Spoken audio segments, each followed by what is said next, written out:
তারা বলে কাল বাকিটুকু ভাঙবো। আল্লাহর ইচ্ছায় তারা ঘুমাতে গেলে সেই দেওয়াল আবার আগের মতোই শক্ত হয়ে যায়। আসসালামু আলাইকুম। বিশ্বের শক্তিশালী জাতিগুলোর কথা আমরা সবাই জানি, কিন্তু এমন এক ভয়ঙ্কর জাতি আছে যারা এখন আমাদের পৃথিবীর গভীরে লুকিয়ে আছে। তারা দিনে দিনে পাহাড় খুঁড়ে চলেছে।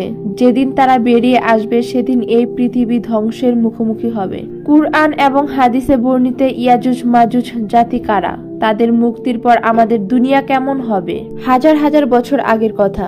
পৃথিবীতে তখন এক বিশাল শক্তিশালী শাসক ছিলেন, জুলকারনাইন। তিনি ছিলেন পৃথিবীর পূর্ব থেকে পশ্চিম পর্যন্ত বিস্তৃত এক ন্যায়পরায়ণ শাসক।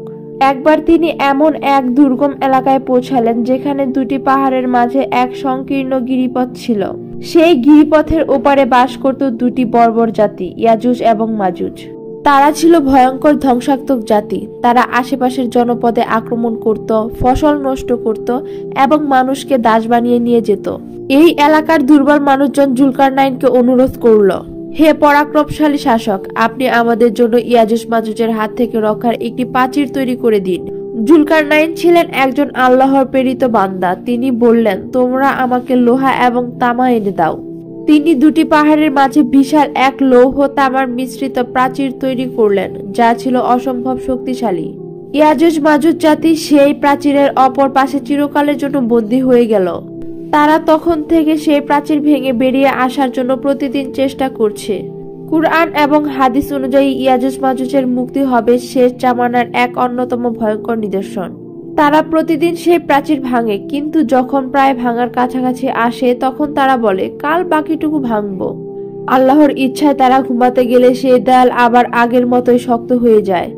তবে তাদের মুক্তির দিনটি কখন আসবে? হাদিসে এসেছে, যেদিন তারা তাদের চেষ্টাকে আল্লাহর ইচ্ছার সাথে যুক্ত করে বলবে, ইনশাআল্লাহ কাল বাকিটা ভাঙবো, সেদিনই সেই দেয়াল চিরতরে ভেঙে যাবে।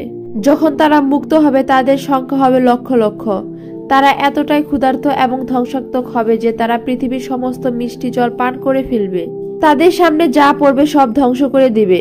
সেই সময় পৃথিবীর কোনো শক্তি তাদের থামাতে পারবে না। মানুষ প্রাণ বাঁচাতে পাহাড়ে আশ্রয় নেবে। হযরত ঈসা আলাইহিস সালাম তখন পৃথিবীতে থাকবেন। তিনি এবং বিশ্বাসীরা আল্লাহর কাছে দোয়া করবেন। আল্লাহ তাআলা তখন তাদের ধ্বংস করার জন্য এক ধরনের পোকা পাঠাবেন, যা এক রাতের মধ্যে তাদের ধ্বংস করে দেবে।